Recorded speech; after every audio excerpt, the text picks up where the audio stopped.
वक्ता भी उचित होना चाहिए और श्रोता भी उचित होना चाहिए, लेकिन वक्ता भी उचित नहीं और श्रोता भी उचित नहीं, तो भैया काम कहाँ से हो? वक्ता अपनी भूल बताने को राजी नहीं है, क्यों? कि तुम्हें बुरा नहीं लग जाए। ख्याल में ना, कितने श्रोता बुरा मान जाते हैं, उनको बुरा लग जाता है, तो बुरा लग जाता है तो वो कहते नहीं है कि हमें ये बात आपकी समझ में नहीं आई, जबकि वास्तव में अगर हमें आत्मकल्याण करने की सच्ची भावना हो तो हमें अंदर कोई भी चीज पक्ष लेके नहीं बैठना, शांति से सुनना, जो बात समझ में नहीं आए पूछ ले, जो बात नहीं जमे तो बोलो कि साहब हम तो इसको ऐसा मानते हैं, आपने ऐसा कहा। ख्याल में है ना, अगर तुम्हारी बात सत्य होगी तो तुम्हारी बात मानी जाएगी, वक्ता की बात में दम होगा तो वक्ता की बात मानी जाएगी, लेकिन हमें जब निर्णय करना हो तब ना, हमें कोई निर्णय नहीं करना।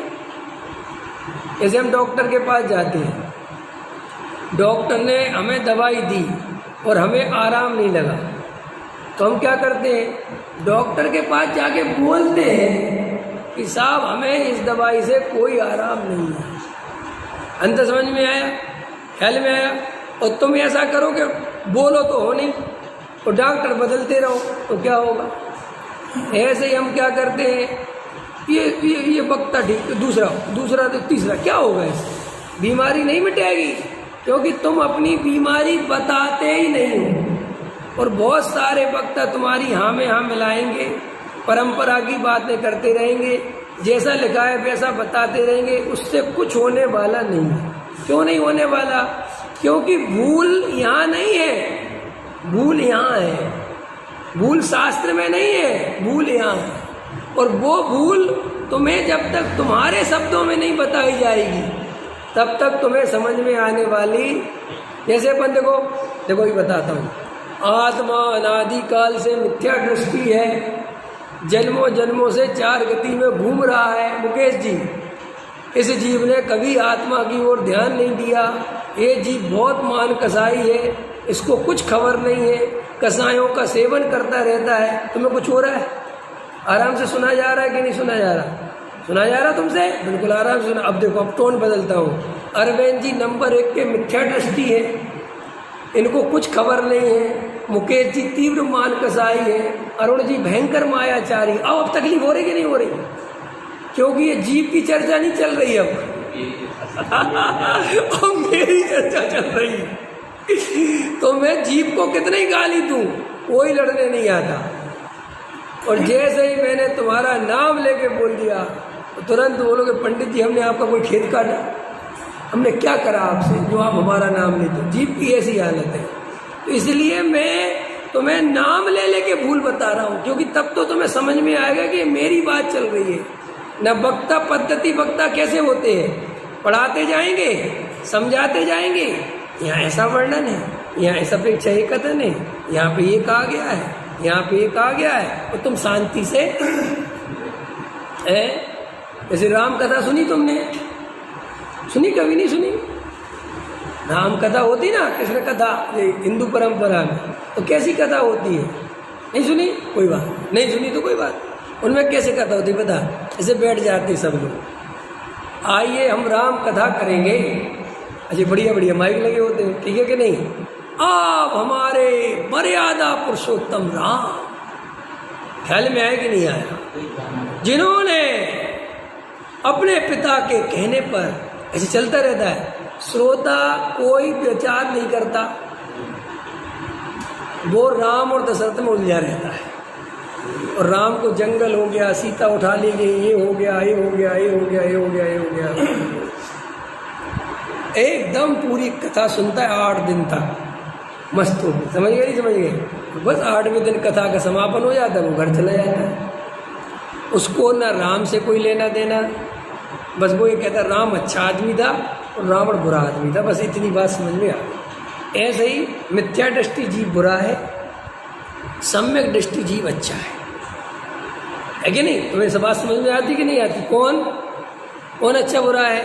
सम्यक दृष्टि अच्छा, मिथ्या दृष्टि बुरा। कि भाई साहब आप, कि हमें तो कोई मतलब नहीं, हम तो जीव है नहीं, हम तो भाई विवेक कुमार, हाँ, लेकिन जीव के बारे में पता पूरा है। एक मिथ्या दृष्टि जीव होता है, तो 4 गतियों में मूर्ख चंद घूमता रहता है, समझ नहीं। और एक सम्यक दृष्टि होशियार चंद, जो अपनी आत्मा को जानता और मोक्ष चला जाता है, वो सिद्ध बन जाता है। कि जीव की अकल बिल्कुल नहीं इस जीव में। ऐसे बात करता है जैसे वो राम और श्याम के बारे में बात करता है, समझ गए ना। रावण से अपने को क्या लेना देना है, राम से अपना क्या लेना देना। जैसे अपन फिल्म देखते ना, तो अपन दो पक्ष बना लेते हैं। एक हीरो वाले पक्ष में अपन शामिल हो जाते हैं और विलन वाले में अपन दुश्मन हो जाते हैं। ऐसे करते कि नहीं? ऐसे अपन ने तत्व में कर रखा है। मिथ्या दृष्टि जीव बुरा, सम्यक दृष्टि जीव अच्छा, त्यागी वृत्ति अच्छा, भोगी बुरा, बस। और यही कहानी चलती रहती, उसमें मैं तो शामिल ही नहीं होता। और वक्ता इसी पद्धति से हमें पढ़ाते रहते हैं। और ऐसे वक्ता का किसी को बुरा नहीं लगता, क्योंकि वो हमारे ऐसी कोई चोट नहीं करता जो हमारे ऊपर आए। अंतर समझ में आए ना? वो ऐसी कोई बात नहीं करता। 2 तरह की दुनिया में लोग होते ना, नेता, एक विवादास्पद नेता और एक परंपरागत नेता। मनमोहन सिंह कोई विवाद में नहीं फंसे, क्योंकि उनने आज तक कोई बयान ही नहीं दी। बयान दोगे तब तो कुछ होगा, फिर रहे ही शांत के शांत। तो देखो, ना उनकी ज्यादा निंदा है ना प्रशंसा है। जब कोई आदमी इस तरीके की जीवन शैली जीता है कि अपन तो चुपचाप रहो, शांत रहो, मंद कसाई से देखो, जो लिखा है चुपचाप पढ़ाते रहो, काहे को आ बैल मुझे मार चक्करों में फंसो, समझे ना। तो इससे क्या होता है कि जीवन में कभी कुछ परिवर्तन नहीं आता, जीवन वहीं का वहीं चलता रहता है। क्योंकि परिवर्तन लाने के लिए क्रांति चाहिए। क्या चाहिए? देखो, मैं आपको बताऊं, देखो भैया, आप लोग बहुत अच्छे हो। इस पंचम काल में कौन आता है मंदिर को? कौन आता है? आप बहुत अच्छे जीव हो, आप लोग बहुत बढ़िया हो। कितना बढ़िया पूजा पाठ, देव शास्त्र, गुरु के प्रति श्रद्धा, इतना बढ़िया। दोनों टाइम स्वाध्याय सुनते हो, आत्मा की चर्चा सुनते हो। भैया आप बहुत अच्छे लोग। अपन आज स्वाध्याय में आया करो, आत्मा की चर्चा करो। आइए, आज से अपन पहली ढाल प्रारंभ करते हैं। चेतुवन में जीवे अनंत, उसका अर्थ कर दिया, और उसका अर्थ कर दिया, और उसका अर्थ कर दिया, और उसका अर्थ कर दिया। ये जीव क्यों घूम रहा है, उसका अर्थ कर दिया, और जीव शांति सुन रहा है। और ऐसे 6 ढाला पूरी हो गई। अब अपन 6 ढाला पूरी करने के बाद अब रत्नकर्ण श्राप का चार्ज ही लगाते हैं। अब फिर चालू हो गए, ऐसे रत्नकर्ण श्राप का चार्ज पूरा हो गया। अब अपन मोक्ष मार्ग प्रकाशक लगाते हैं, ऐसे मोक्ष मार्ग प्रकाशक पूरा हो गया। और तुम अंदर ही अंदर खुश हो कि हम भव्य जीव हैं, हमारी बहुत बढ़िया है। और सारी रुचि वहीं की वहीं पड़ी है, बस यहाँ तो अंतरंग में आके बैठ गए, सुन लिया, और वक्ता ने कह भी दिया कि तुम बहुत अच्छे हो। तो देखो, उस वक्ता पे बुराई नहीं आएगी ना। और जिस वक्ता ने भरी सभा में कह दिया तुम्हारा कुछ होने वाला नहीं है, तो वो वक्ता तो बुरा लगेगा कि नहीं लगेगा? हमेशा हमें कौन सा टीचर बुरा लगता था, बताओ, सही बताओ। देखो, मुझे आज भी याद है, जब मैं पढ़ता था, तो जब हमारे गांव में तो मैं एक ही टीचर से पढ़ा 8 क्लास तक, एक ही टीचर। फिर जब 9th में दूसरे गांव में पढ़ने गया, तो हमें पता ही नहीं होता था पीरियड क्या होते हैं, कि टीचर बदलते, ये भी नहीं पता था। 9th क्लास में जब पढ़ने गए, तो वहाँ पे एक टीचर आया, 40 मिनट बाद दूसरा। हमने कहा ये क्या हो रहा है? हमें बड़ा अच्छा लगा कि ऐसा भी होता है।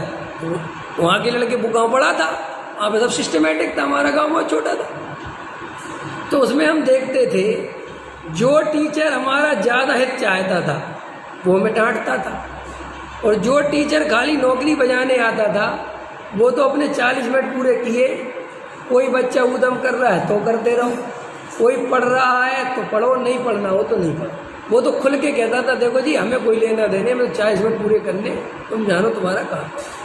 तो वो टीचर सबको बहुत अच्छा लगता था उस समय, लगता था कि नहीं ये बहुत बढ़िया है, चाहे होमवर्क करो चाहे बिल्कुल मत करो। और एक सर पढ़ाता था, उसका नाम था ठाकुर माँ साहब, कहते थे गोरा का ठाकुर, नरेंद्र सिंह ठाकुर, आज भी नाम याद है मुझे उसका। और वो आता था ना भाई साहब, तो ये समझ लो उसका पीरियड होता था तीसरे नंबर का, मैथ्स पढ़ाता था।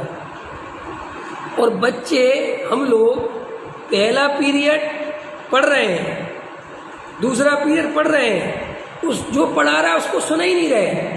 हम लोग पूरे टाइम ये सुनते रहते थे 2 पीरियड तक कि उस ठाकुर सर की गाड़ी की आवाज़ आई कि नहीं आई। वो एमा गाड़ी से आता था, तो वो हमेशा क्या करता था कि बहुत उससे आता था, मतलब कभी लेट कभी कुछ बड़ा असमंजस में रहता था उसका। और वो एकदम चुपचाप आता था, क्योंकि बहुत लड़के तो उसके नाम से भाग ही जाते थे डर के मारे। और हम लोग यही सुनते रहते थे। तो हम लोग टीचर का पीरियड पढ़ते थे और आवाज़ नहीं आई, अभी नहीं आई गाड़ी की आवाज़, अभी नहीं आया, अभी नहीं आया, अभी नहीं आया, अभी नहीं आया। और जैसे उसकी आवाज़ आई, आ गया और वो आता था तो भाई साहब उसके आते 40 मिनट जो पढ़ाता था ना, तो ऐसे अलर्ट रहते थे, रीढ़ की हड्डी बिल्कुल सीधी, कौन से कोई बात नहीं करता था। लेकिन मुझे आज भी याद है उसकी मैथ्स सिखाई, उसकी पढ़ाई इतनी काम आई कि पूछो मत। हम उस समय मैथ्स में जब अपने गांव में थे सबसे कमजोर हुआ करते थे, और 9th 10th पढ़ने के बाद हम मैथ्स में इतने होशियार हुए कि हमने 11th में मैथ्स साइंस ली। सोचो बात। तो मेरा कहने का मतलब वो टीचर बुरा तो लगता है, ऐसे ही आपको वो वक्ता बुरा तो लगता है जो आपकी कमियां बताता है, जो आपकी परंपराओं को उखाड़ के फेंकता है, बुरा तो लगता ही है। लेकिन भैया वहीं से तुम्हारा काम हो सकेगा। अगर तुम मिलाई खाते रहे और चुपचाप सुनते रहे, कुछ नहीं, मिथ्या दृष्टि थे, मिथ्या दृष्टि हो और मिथ्या दृष्टि ही रहोगी। कोई उपाय नहीं सम्यक दर्शन का। अगर सम्यक दर्शन लेना हो तो ईमानदारी से चोट खाने के लिए तैयार हो, और ऐसे वक्ता से मिलो जो तुम्हारी कमी तुम्हें बिना डर के बताए। क्योंकि अगर वक्ता ये सोचता रहे कि ये श्रोता बुरा मान जाएगा, ये श्रोता बुरा मान जाएगा, तो वो वक्तापना बेकार है। फिर वो वक्ता का भला, श्रोता का भला कैसे करेगा। लेकिन आजकल वर्तमान में श्रोताओं की इतनी कमी है, दुकानें ज्यादा खुल गई हैं, तो वक्ता डरते रहते कि अपना आदमी कट जाएगा। तो ये अपने आदमी को काट रहे, जैसे व्यापार में होता कि नहीं।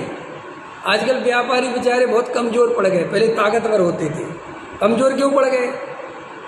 अरविंद जी आपने एक बार सुनाया था, आपको याद होगा, नहीं मुझे याद है। आपने मेरे को, जब मैं नया नया आया था, तो आपने मुझे एक फैक्ट्री में बात बताई थी। तो पंडित जी इतना समय बदल गया, हमने वो समय देखा है। इस विश्वासनगर में लोग थैला भर भर के पैसा लाते थे और हमसे कहते थे भैया हाथ जोड़ के हमें केबल दे दो, और हम कहते थे पैसा रख जाओ, 1 हफ्ते बाद मिलेगा माल, जाओ। और ऐसी स्थिति देखी, क्योंकि कोई ज़्यादा बनाने वाला कोई नहीं था इतना, कोई लोग दूर दूर से बेचारे आते थे माल खरीदने। और आज क्या है कि हम थैला भर भर के माल भेजते हैं कि भाई पैसा जब देना हो दे देना, लेकिन माल ले लो। और वो कहता है कि तुम कितने में दे रहे हैं, कि हम 50 रुपये में दे रहे हैं, हमें तो 40 में मिल रहा, देना हो तो दो ना, निकलो। अरे भैया कुछ ऐसे मत करो, समय बदल गया। ऐसे ही पहले वक्ता कम होते थे, श्रोता बहुत होते थे, बहुत को एक शहर में एक ही वक्ता, तो वो डांटता था भी, समझाता तो भी सुनते थे लोग। क्यों? तो भाई वो बता रहा है। अब आजकल वक्ता हो गए बहुत, और एक जगह तो है नहीं, हर जगह है। तो तुमने जरा सा कुछ बोला तो तुम्हारा श्रोता कट के दूसरे ग्रुप में शामिल। अब इस वक्ता को चिंता, यार अपना आदमी तो चला गया तो ऐसी स्थिति बन चुकी है। और जब वक्ता पैदा होते ही चले जा रहे हैं, और श्रोता आजकल मन मालिक हो गए हैं। वो पंडित जी से कहते हैं सुनाना हो तो सुनाओ ना, हम तो दूसरे का सुन लेंगे, तुम ज्यादा दिमाग खराब मत करो। ये स्थिति बनी है। इसलिए देखो भाई, जैसे असली दवाई वही है जिसमें टिंचर कहते ना, टिंचर, जिसमें तकलीफ हो तो असली है और तकलीफ नहीं हो तो नकली है।